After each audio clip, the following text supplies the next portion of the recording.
1, 2, 3, and 4. Then we have these little pieces.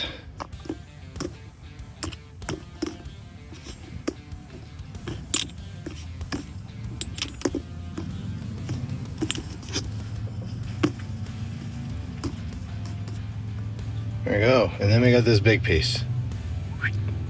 The idea is there's going to be one of the copper pipe is going to go from here across here.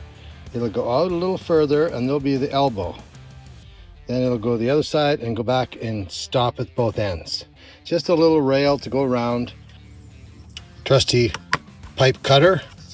Gonna cut that out. Then I'll be able to cut the pipe to the lengths that I want it to be.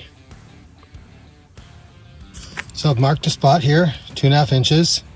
And this little guy's gonna go on and I'm gonna spin it around and that'll cut it off in a few moments.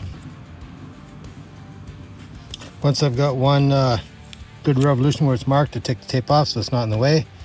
And then I begin and keep on going, round and round and round she goes, tightening a little bit as you go, and then that gets everything happy. Until voila, doesn't take very long. And it's almost done already. Can feel it getting a little loose. There we go, done.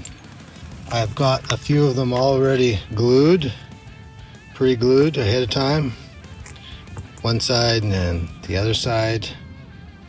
All right, they've been sprayed now and it's not too warm out, so they may not be able to be touched until tomorrow. They might need a lot of time to get dry. Once those are dry, then I'll spray varnish the copper as well. Keep it clean, spray varnish it, control the colors, and then assemble it on top of the, what do you call that, cutting board, countertop thingy thing. That'll be it. That's the plan.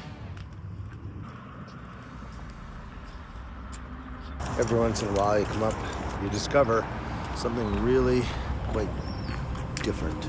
So this morning, walking along, I found this little guy. Missing one ear. Bummer.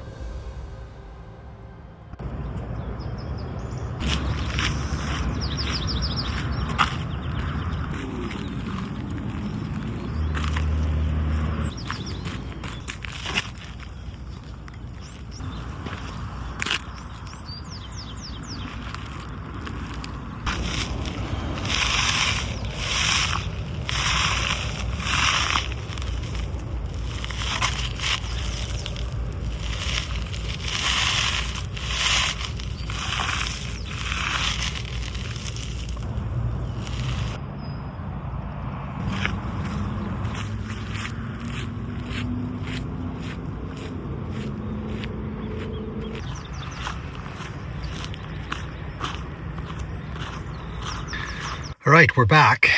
I have assembled the pieces for the railing and put it into place just briefly, just to give an idea. And so here's what it looks like.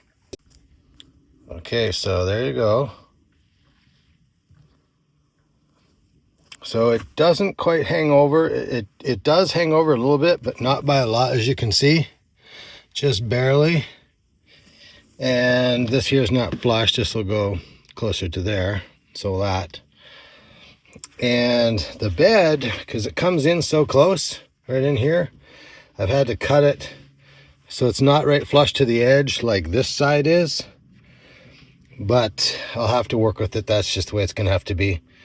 I could trim this back a little bit, but I've already cut the pieces now, so this is the tell here that it is what it is now. So the next question is getting it sprayed with the varnish outside. It's windy as hell right now, and I'm out in the desert.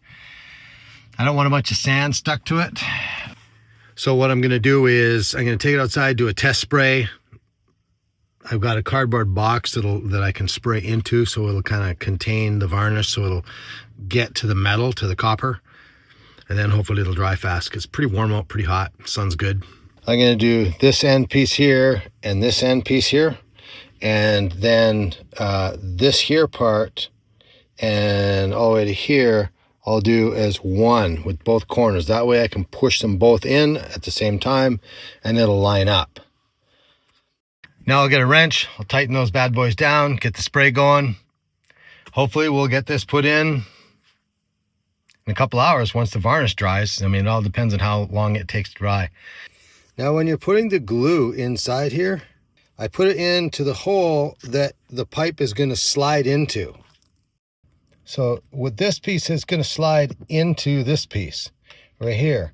And the reason I put it in is because if I put the glue on the pipe and slide the pipe in, it's going to push the glue out this way.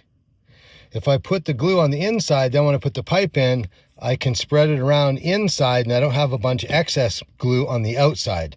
And that way it'll dry better, it'll be cleaner. I don't have to worry about anything like that. So again, I put the glue in inside where the pipe's going to slide, and then that way it slides in further because it goes in roughly a ½ an inch inside the pipe. When it slides in, it goes in roughly a ½ an inch. So that's good to get that glue smeared all along in there so you get lots of it where you want it. Let it dry.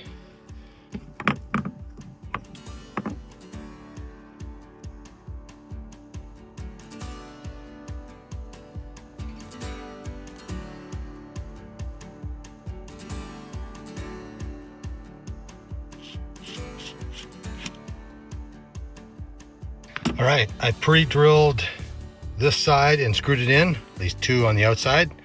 So now it's got its alignment, and I made it flush with the edge, knowing that it's going to come out a little bit and come around.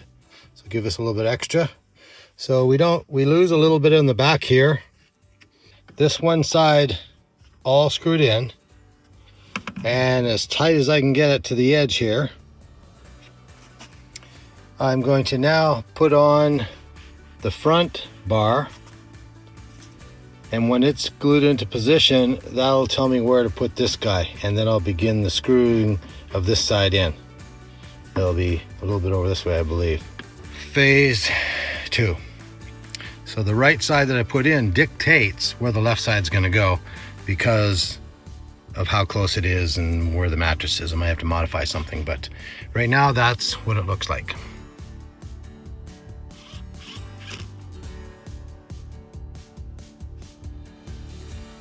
So I put in the outside screws here to steady this edge along here. Then I did the inside. Then I added this one here, glued it on, and glued it onto this one. Once I had that measurement, then I made it so that the first one here matched this side here. So I put in the first screw to hold it. Then I took the tape and I measured the distance from here all the way across to the inside here. It was 27 inches. Then I went over to here and I pushed this to there and matched it to 27 inches. And then I held this, drilled those holes, screwed it in, came back and screwed the other 3 in here. That's how I was able to get this even on both sides. So it's perfect across the front, it's perfect from side to side. Now, when I put stuff up here, it's not gonna fall off. At least not off the front and the back and the side here. It may roll down the back, but usually I have something back there anyhow, so the stuff can't go down. But anyhow, for now, for today, pretty happy. This turned out good, wasn't too difficult, and it's got a nice clean look to it. There you have it. The countertop is now complete, other than the wood needs a little love. But otherwise, it's looking pretty good. I'm happy. Feels great to have this finally done.